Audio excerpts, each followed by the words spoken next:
Hello, everyone, and welcome back to another episode of She is a Testimony. My guest today is the lovely Sister Love.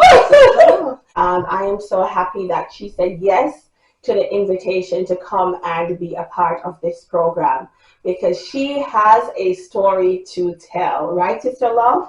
I sure do. I've had the pleasure of working with this beautiful woman of God in children's ministry. I must say that she is so dependable, and as the name suggests, she is just a loving person. Thank you. Thank you. You're very welcome. You're very welcome. So, Sister Love, let me just get right into it. Start with childhood and how you ended up in the United States. Because usually we see people who are our complexion, we automatically assume they're Jamaican. Yeah, especially in our church because there's so many Jamaicans. Everybody thinks everyone's Jamaican, and then when you speak to the person, I don't have an accent because I've been here my whole life. People are like, "Oh, you're a Yankee," and I'm like, "No, I'm Haitian." They're like, "Wait, Haitian?" And I'm like, "Yeah, Haiti." And they're like, "Oh, really?" And I'm like, "Yeah." So, I was born in Haiti. Haiti, okay. Yeah, I was born in Haiti, my grandmother's house. Okay. My biological parents weren't married, so they met, casual one summer, carnival, and it was just a hookup. Yeah, hookup. Yeah. And then here you are.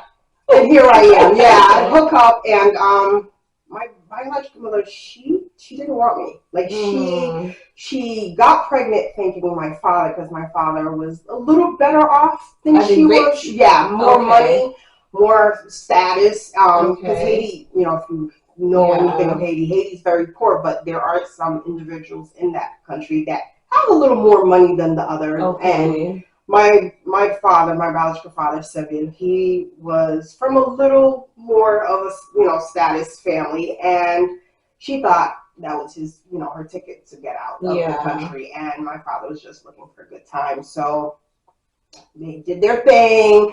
And before he was coming to the States, she told him I'm pregnant. She was pregnant, and he was like, "Okay, well, I'm good. I don't want anything to do with you. I'll send for my child. If when I can." And that was it. So she pretty much had me, and pretty much just left me. Pretty much resented you. Yeah, she did. Yeah. She resented me. So my grandma Carol, beautiful woman, she recently passed. Oh, I'm sorry. Yeah, she recently passed. She was the one that took care of me. Is she in Haiti or she's here in the States? No, she passed in Haiti. She passed in Haiti. She lived a nice 98 years old. Oh, what a blessing. God blessed her with a nice, long life. So your grandmother was the one who really raised you? Yep, until my father, Saint-Val, sent for me. And she sent me, and and I remember getting on the plane, kissing her goodbye. How old were you when you left Grandma? Yeah, like 2.5. And you remember I remember because there's certain things I feel like everybody's gonna remember, even though they're like a child. Yeah. There's certain things because they're important to you. And I remember her, and I came to the States. Do you mind, Sister Love, telling me a little more about Grandma? Was she affectionate? Grandma was very affectionate. Was she a Christian woman? She was a Christian woman, God-fearing woman. And if anyone knows, a lot of people, when they hear Haitian, you're Haitian, and people are like, "Oh, you do voodoo." And my grandmother, she was a Christian. She was a Christian, believed in the Lord and God. Jésus, that is the Haitian word for God. Bon Dieu, the Lord. She believed in God. So you had that instilling from you were a baby. From a baby, you knew God. I knew God. You heard her pray. Yeah, pray. Took me to church. Okay. She was the one that took care of me. I don't remember my biological mother. I don't. I was the one. Grandma was my foundation from the beginning. I love that. She was your foundation. She was my foundation, and she laid a godly foundation.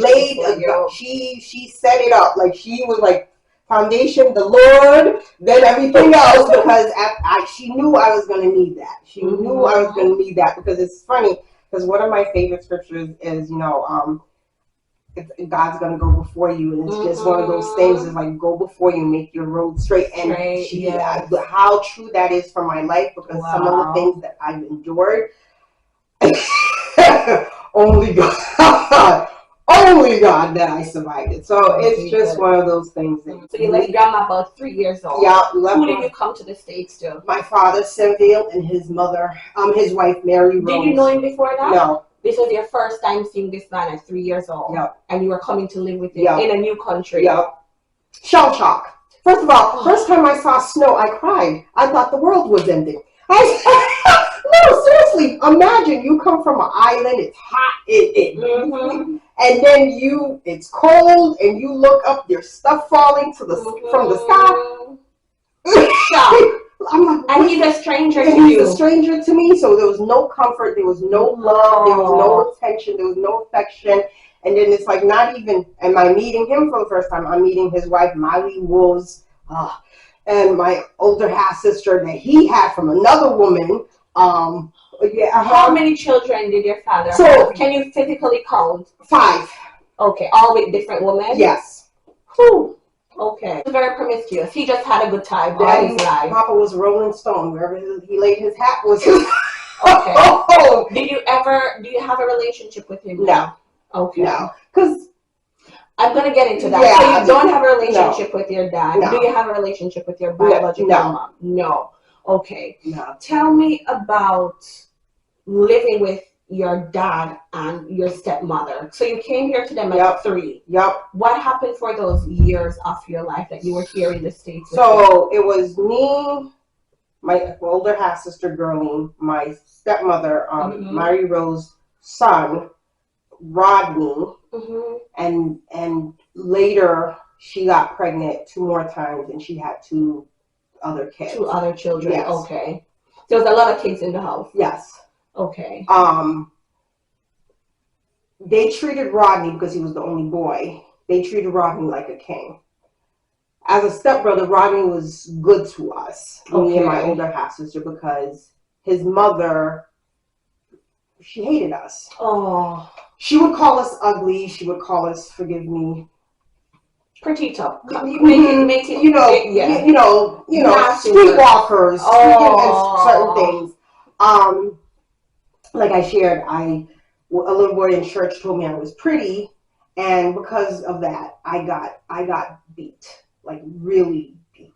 So in this new environment that you were getting physically abused. Verbally, emotionally abused. Like, I was called stupid, I was called ugly.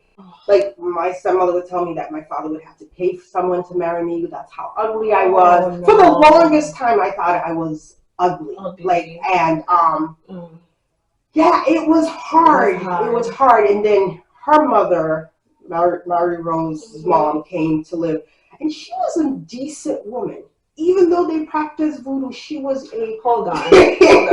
Decent woman. Take it in strides here, Sister Love.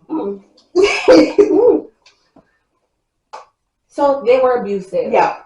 And it must have destroyed your whole self-esteem. My sense of worth, who I am, what I'm worthy of. Yeah, it did. How old? 8, 9. And they would tell you these things at 8 years old. The last good beating I got was when that little boy told me I was pretty in church. So they beat you because someone else told you were pretty. Yep. Because my stepmother was she was an ugly woman. She was an ugly woman. Not just physically, she was just an ugly spirit. Ugly woman. Inside and out. Ugly woman.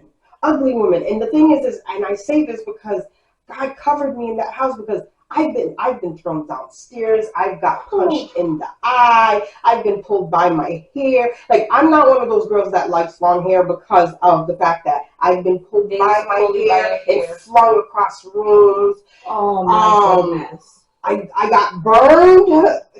This scar will never go away. It's gotten better, but it was worse because I was ironing once, and my younger half sister, Maire Rose's daughter, she came, and I wasn't paying attention. I was watching TV. She came and she put her hand, and I didn't realize that, and I kind of like burnt her finger a little bit. It wasn't bad. So she took the iron to me. The stepmom took the iron and burned you. To me, because that yeah. And she would throw you down the stairs, or was that your dad? My dad. Both of them beat me. both of them beat me. Really bad. Really bad. And it got better once her mom came to the house. She was just like, y'all can't keep beating them children like that. Like this is horrible. And she would say, like, and it's funny because she would say, the police are gonna find out and y'all are gonna lose them children. She was speaking it into existence. Yeah, and there's a big difference between abuse and abuse. Yeah, and that's the thing that I feel like a lot of Islanders don't understand. It's of how often were you being beaten, and were you a rude child, or they would just take their emotions out of you? How often were you being beaten? Oh Jesus, you name it. Whenever they were in a mood, he wanted boys, and he only had girls, and girls to him were wasteful. Like they weren't good for nothing. Okay. So that was your mindset. She would hit us because we reminded her of his past relations, but you were kids, you were innocent. Yeah, so we But Sister Love, in that environment, I know your grandmother set a good foundation for you. Was there anything that kept you in that circumstance? Okay. I prayed at night. I still prayed. I would cry and say, God, I don't understand it. Oh. Why? I should have just stayed in Haiti. Like, why did I come here? Yeah, because I miss my grandma. And I would cry and say, I want my grandma. Yeah, and the thing is, too, is people may laugh, but they were doing voodoo, and there were times that I felt spirits when I was trying to sleep come, serve me, worship me, and I'm like, no, I believe in God. And it's one of those things that as a young child, even though you can't, people say the boogeyman, like I would say, yeah, so when my son's like, Mommy, I'm scared there's a boogeyman, okay, baby, let's go. Because as a child, I felt negative things in that house, and I was not going to accept what they were saying or seeking, and it was one of those things. And I remember my grandma used to always say to me, pray. No matter how, and that's the one thing I try to teach my son, baby, even if it's just you're God, not too young to pray, even if it's just God help me, even if it's just saying God, that's a prayer, because that honestly is what kept me kept you there, because at the end of the day, like you endured a lot. And Sister Love, you raised a valid point. I think sometimes we underestimate how spiritually aware children are. And so it makes sense for us from a tender age to teach them to pray. Teach them to pray. I remember when I had an encounter with angels. I had one of those. I had an encounter with angels. I was maybe 10 or 11, Sister Love. And I'm just putting this out there to whoever is listening and watching. Take your children's account seriously. They are spiritually aware. They're not just body and mind. They have a soul as well. And the thing is I feel like because they're so young and they just come and it's just like one of those things, because my son says to me stuff that I'm just like, what? He's like, Mommy, we're going to go back to God. And I'm like, yeah. And he's just like, yeah. And that's we're going. But listen to him. Yeah, and I listen, and then he says, yeah. He's just like, he's like, I'm going to be good. And I'm like, why? He's like, because he's like, I want God to be happy. I said, yes. And it's one of those things that. How old is he? He'll be 7 in November. Oh, nice. Yeah. Nice. And he's a smart child. Smart boy. And it's funny because you say encounters. When I had him, I remember everybody left, and I remember putting him on my chest, and I prayed. I said, God, I thank you for this child, and cover me, help me. And I did not realize what I was doing, but I sensed somebody in the corner. And it was a nurse, and she says, "Oh, okay." She says, "Okay, baby." And as I finished praying, she says, "Amen." She's like, "Let me take the baby." And I said, "Okay." She took the baby. I fell asleep. I wake up, and I was like, "Where's the baby? Where's the nurse?" And my ex is like, "What are you talking about?" He's like, "What nurse?" I'm like, "The black nurse." Wow. And he was just like, we came back. You were asleep with the baby on your chest, and there's no black nurse on staff tonight. I said, no, there's a black nurse. She had an accent. She looked like this, and the nurse is looking at me, and my ex is looking at me. They're like, there's nobody here that fits that description.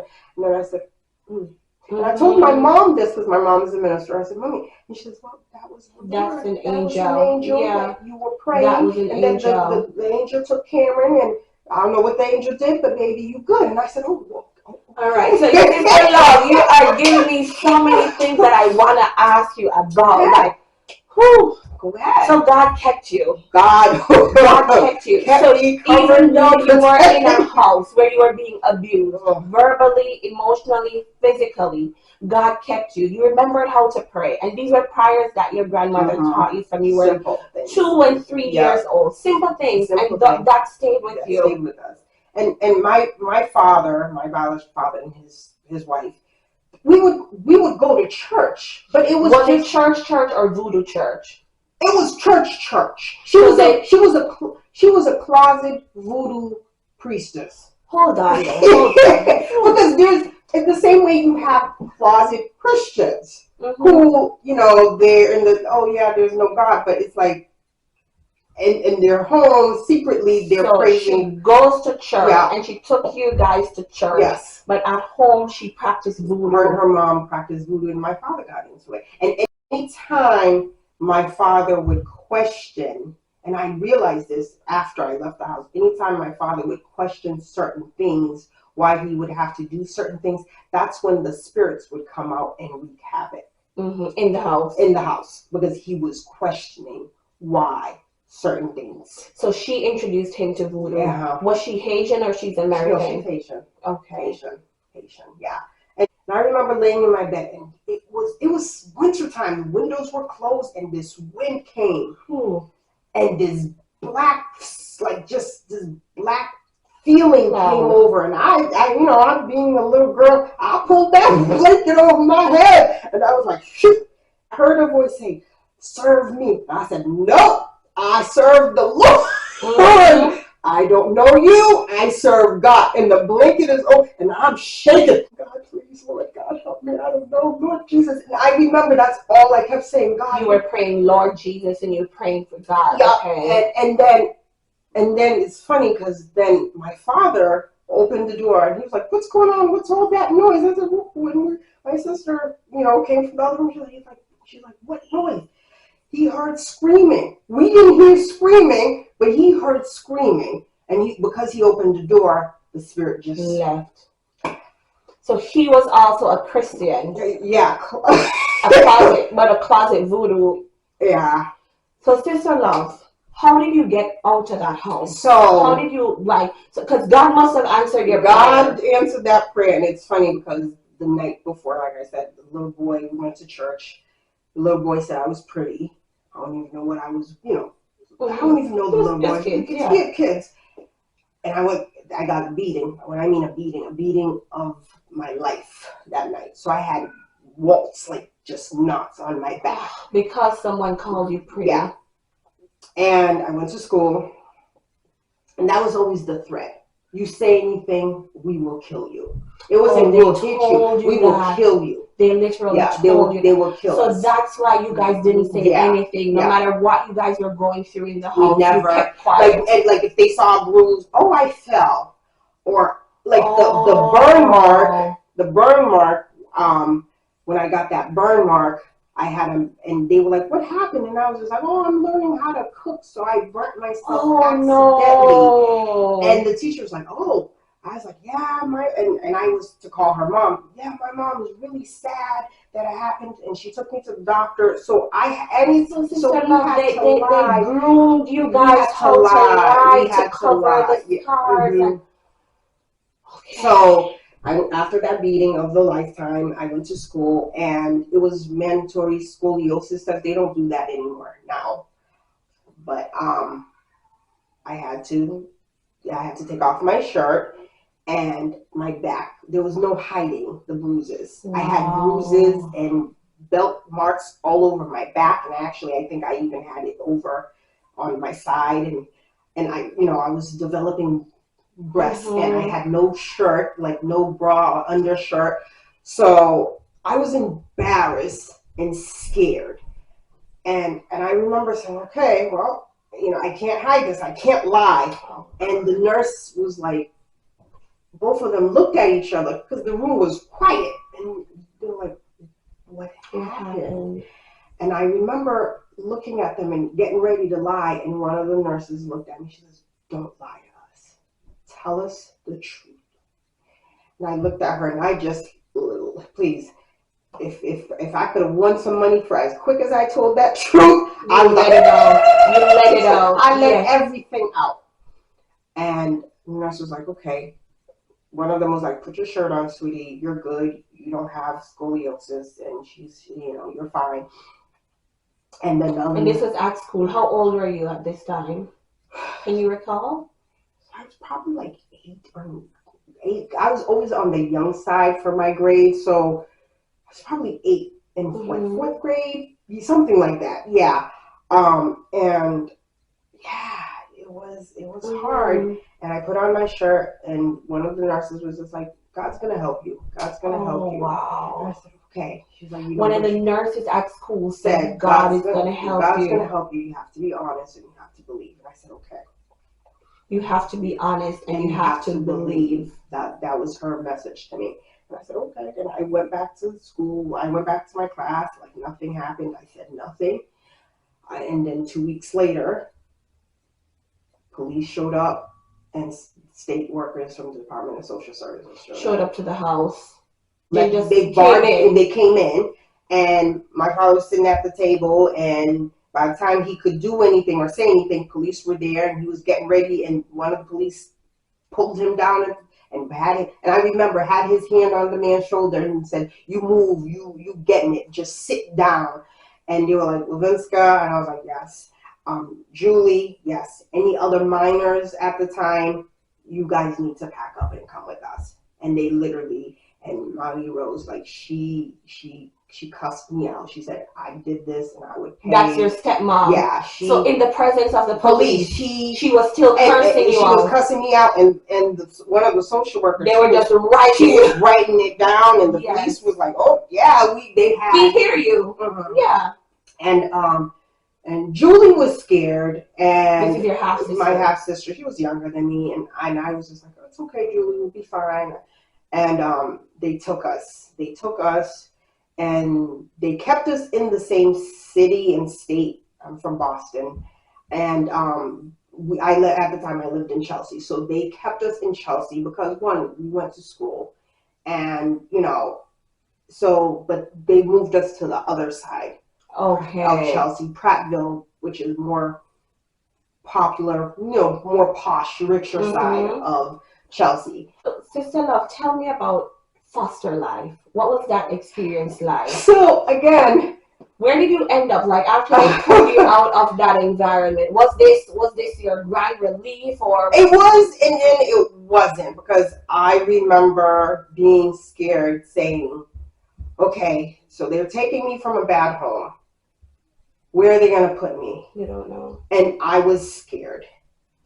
And I remember again praying, because we're in the back of a police car. I said, please God, wherever you send us, I don't want to suffer anymore. I don't want to be hit anymore. I don't want to be abused anymore. I just want somewhere safe and for you, yeah. Good. I just want to be loved and taken care of. Because at that young age, I was cooking, I was cleaning, you were doing everything. I was taking care of children that weren't even mine. Oh God. Yeah, I was being groomed, and I don't know, the only thing I couldn't really do was really cook the way I needed to, but I was doing laundry, I was ironing, all this stuff. You were a maid. They had you for pretty much, yeah, pretty much. So they took me and Julie, and they placed us with Lydia and Julio Quiles. You said that with a smile. Tell me why. My parents. My parents. And I say that word with joy. Okay. Oh, God. Oh, jeez. God's love, man. My parents, good people.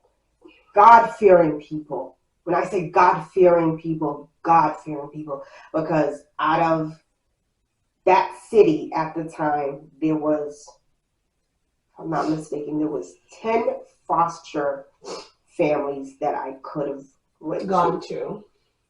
and I ended up with my parents.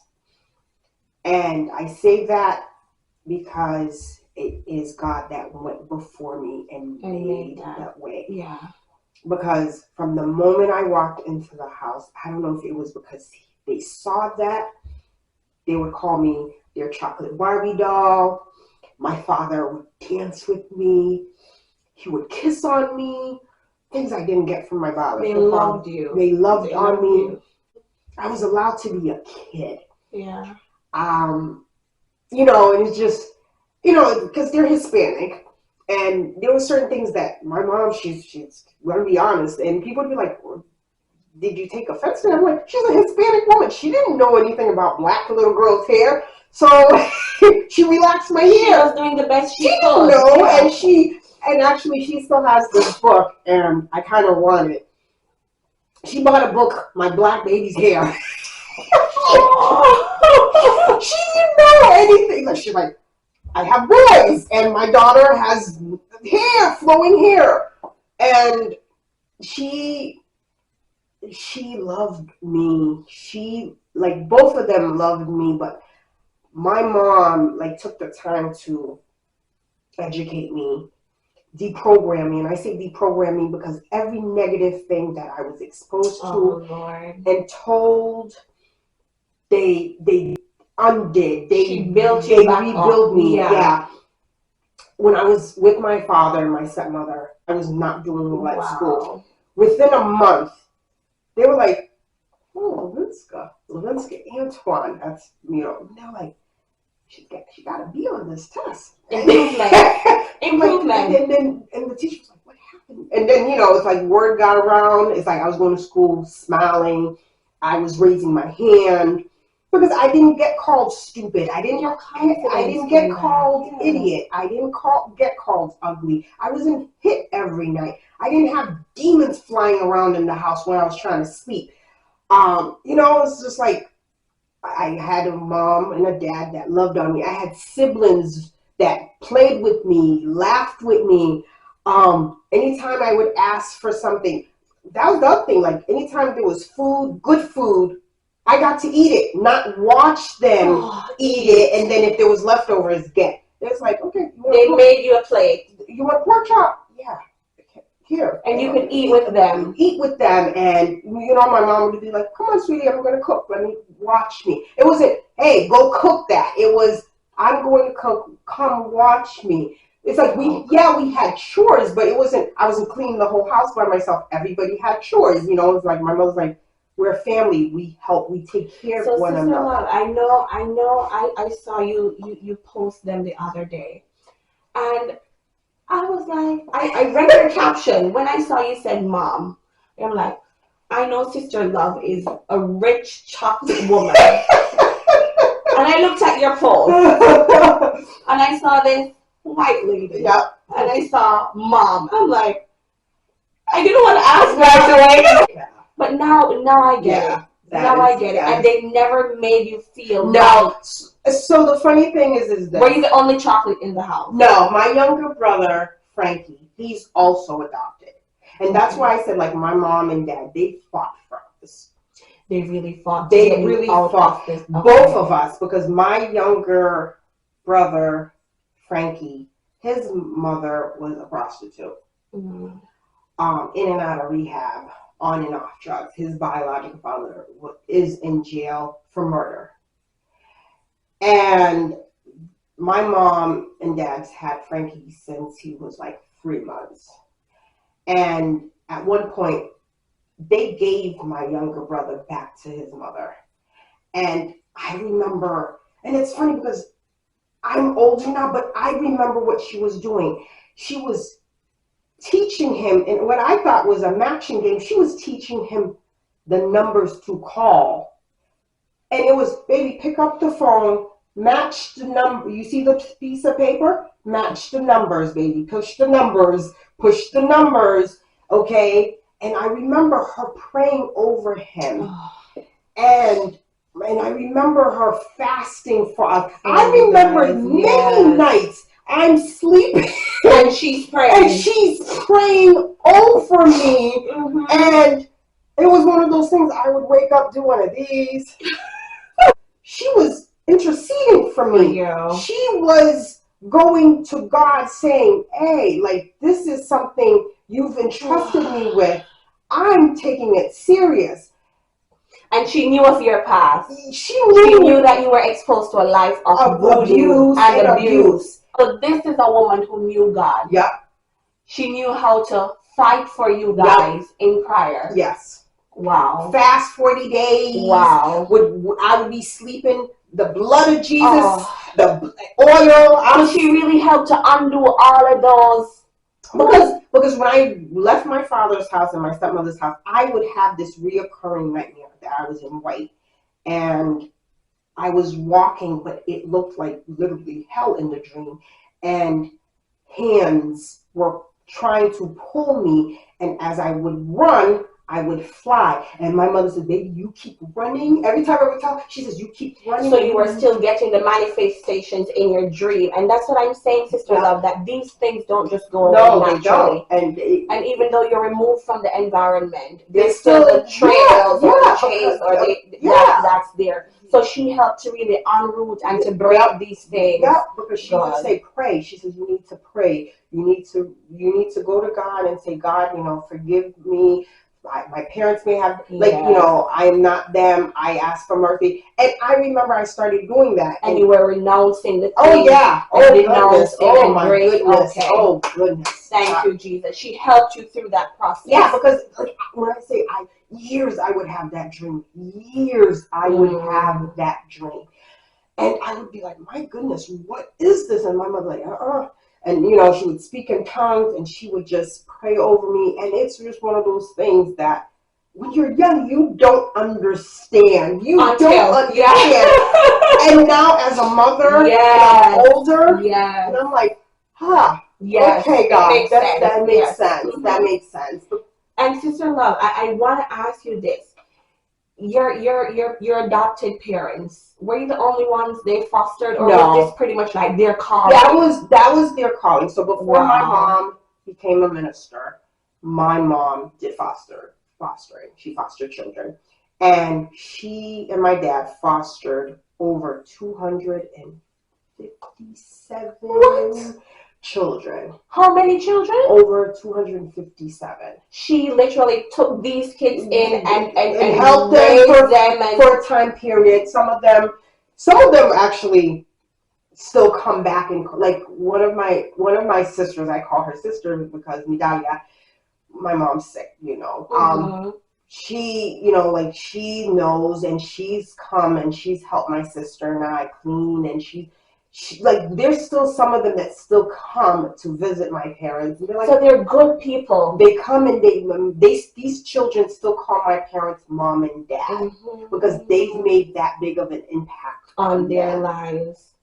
That is a ministry. Yeah. If you can have such an impact on over 200 children, and they were able to have kids, right? They were naturally able to have kids. So my parents have 4 biological kids. My mother, this is the joke, she wanted like 10. Well, she loved kids. My father, because she came from a big family. Okay. My father was like, we're not having 10. Back then, and we're talking about your adopted parents, right? My father was like, we're not having 10. But she got sick. And I remember I was probably like 13 when she was diagnosed with ovarian cancer. And I remember my mom praying, and I remember that prayer, her saying to God, you said, put you in remembrance. She's like, I want more children. I don't know how you're going to get me these children, but I want more children. This is when she was diagnosed with ovarian cancer. Yes. She was putting that God's word to him, saying that I want more children. I don't care how many, and I don't care how, but I want more children. And she had a full hysterectomy. She beat it, and she was fine. And that was when she was able to adopt me. And then that was when she found out where my younger brother's father was, and she went in the jail. Went in the jail to meet that man because the mother gave up the rights but the state, by law, both parents had to give up the rights. The rights. Yeah. So my mother went up in the jail. To do you know what it is? Maximum security prison. Like, these are where murderers are, right? And she went in there because she wanted that boy. Little Hispanic woman, she's 5 feet, if that. Went up, found the man's name, went with pictures. Hey, so and so, my name is Lydia. You don't know me, but I know you. She pulls out pictures. This is your son. I've had him. I love him. I want to raise him. I want him. Wow. My husband and I, we've had him since the time he was 3 months up to now. We can't adopt him. Joanne, that is my brother's biological mother's name, gave her rights over. Now I need you to do it. And the man looked at my mother and said, yes, because I don't want my son to ever end up in here. So the fact that you're willing to take him gives me some kind of insurance that he won't end up in here. So he signed his rights away. Yeah. But Sister Love, your testimony is wow. Wow. Yeah. So God pretty much, as you said, go. He went before you. Everything that you endured. Yeah. He pretty much made your path straight. Because here you are in this family. Mm-hmm. Was this your first foster home? My only. Your only foster home. Most children, they've gone through multiple. Yeah. Right. Yeah. This is your first and only foster home. Yeah. And he made sure to put you with a family that was God-fearing. God-fearing, they were loving. Supportive. They were supportive. And they had such a huge impact in the woman you are today. What a testimony. Yes. Yeah. What a testimony. My goodness. Yes. And I guess that's why you are the mother that you are today. To be honest with you, I was afraid of being a mom. I have to be honest with you. I have to be honest with you because I met my biological mother at 13. So before my parents could adopt me, I had to go live with my biological mother.